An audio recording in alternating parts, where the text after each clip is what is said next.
Banter. Hello everybody, once again you're welcome to Football Banter.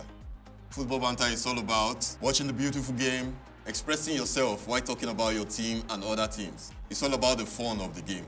So this is Football Banter once again. My name is Chooks, and with me tonight is Mr. Joey and Mr. Musa. Good evening. Thank you. Good evening. Yeah, you all are welcome. You're welcome to Football Banter. Recently, I was discussing with someone, and he said Manchester United this season were not as good as Arsenal. In fact, he virtually said that the referees virtually helped Manchester United to get to where they are this season. So I don't know. What do you think about that?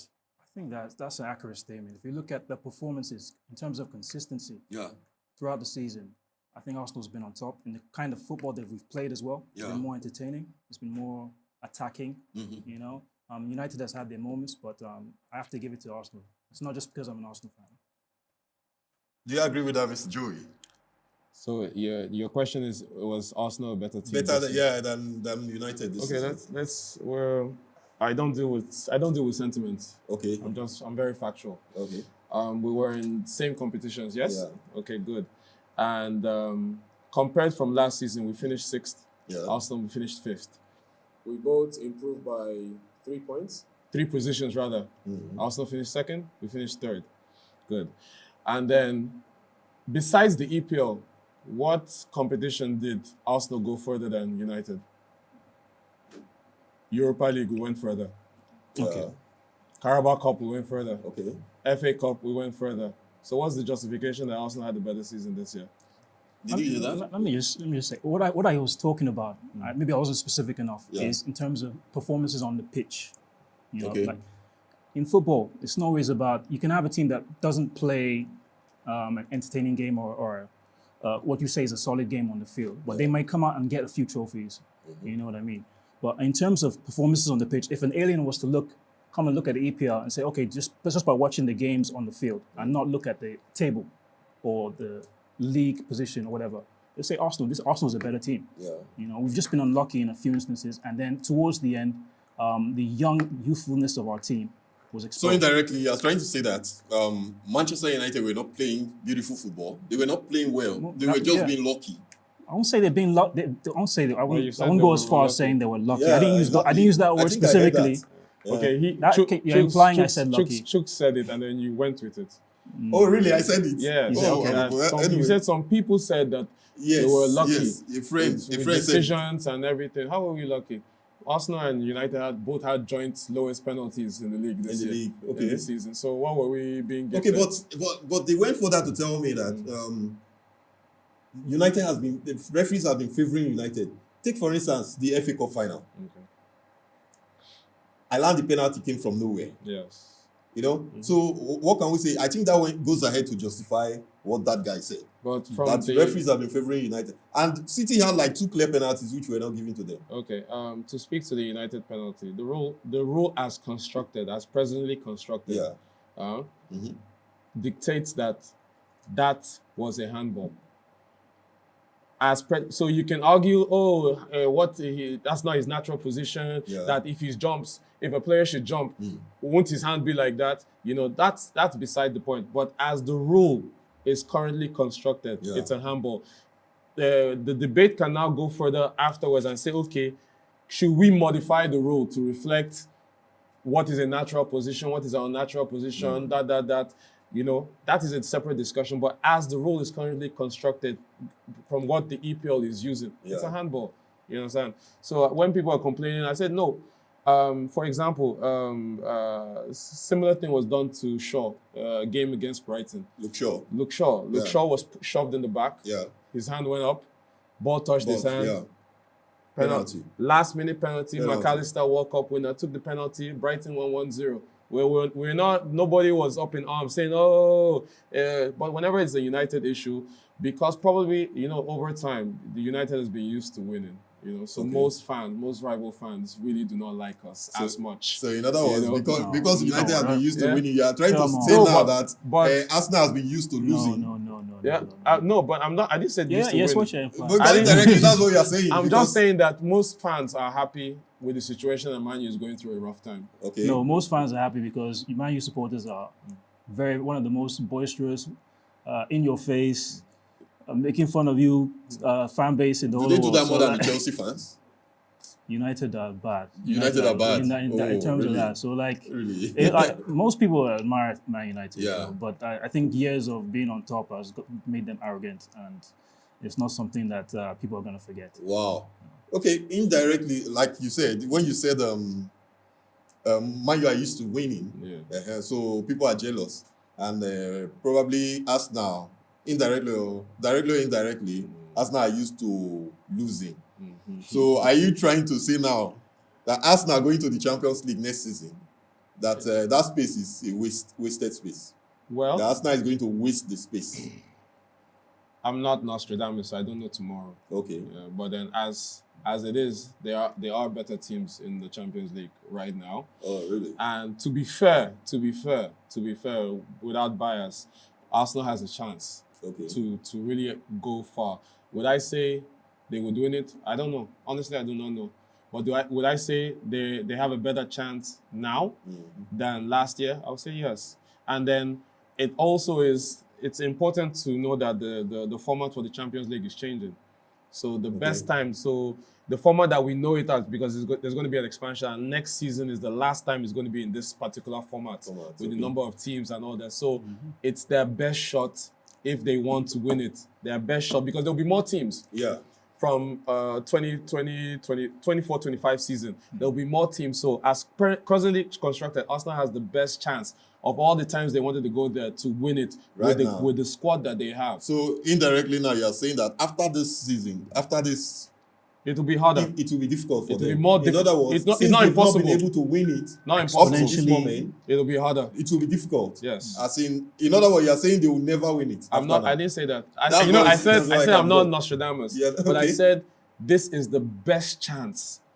Forget the one Henry got today, but right now in recent memory, this is the best chance that they have to win the Champions League. And you agree with that, It's Mr. the best Musa? chance because you actually have to qualify for the Champions League to have a chance of winning it. We've been out of the Champions League for how long now? Yeah. So I agree, but in the same vein, I have to say that it's a very, very, very small chance. But I think Arteta is doing a very good job with Arsenal, and I think they are coming up strong. They are coming up strong. I think we want to build something like Guardiola did with Manchester City.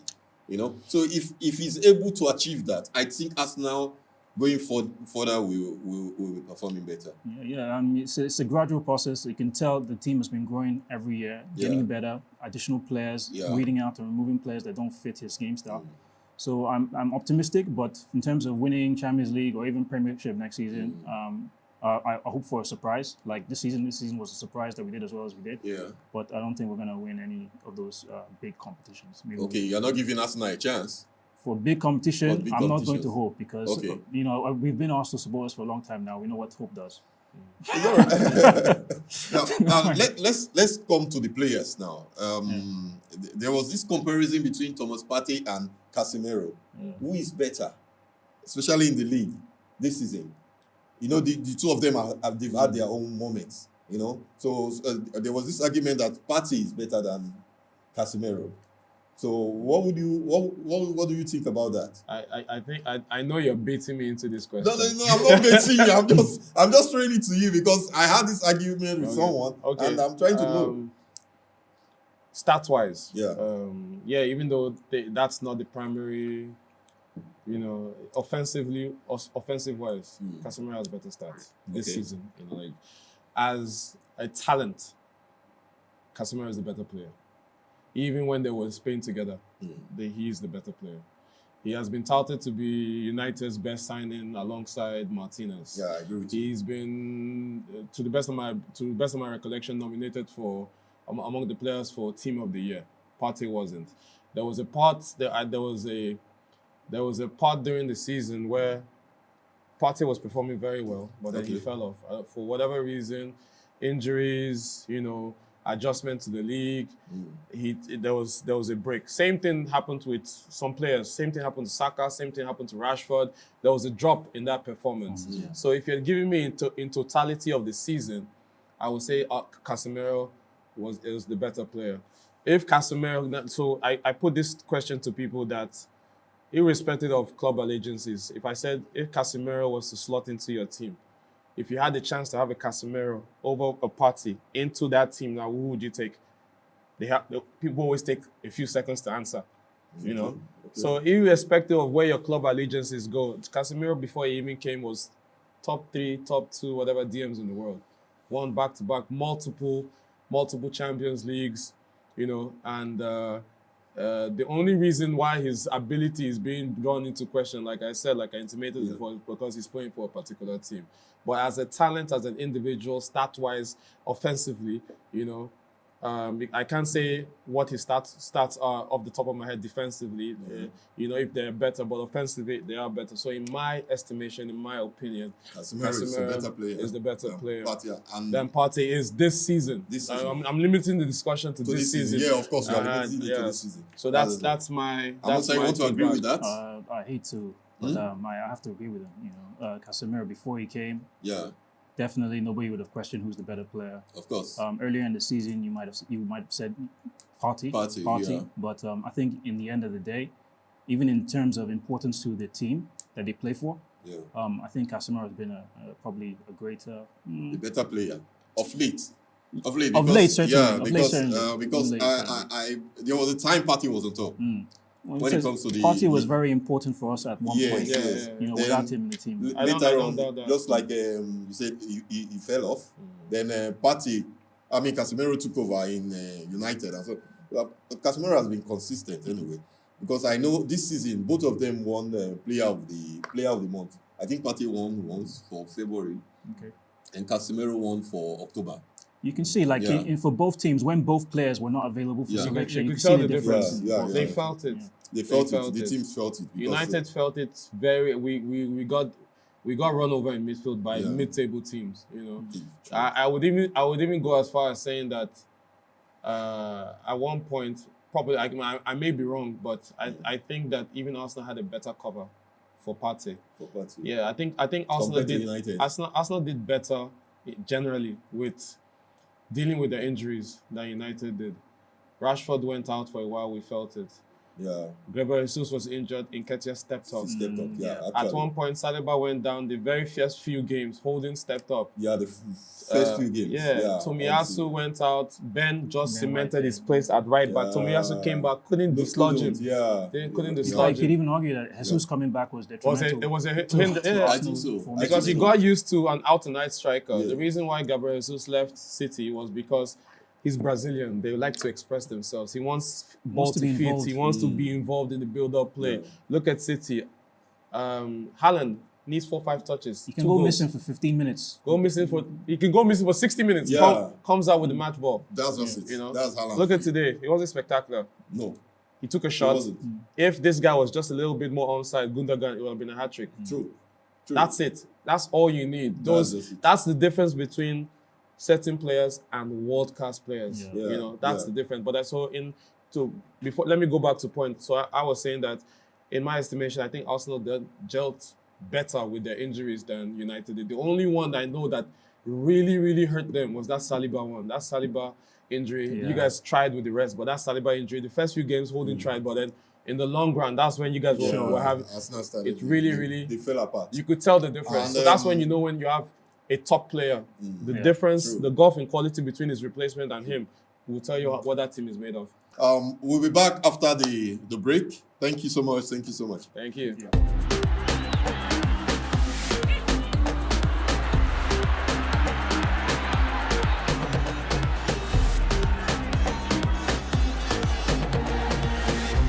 Football Banter.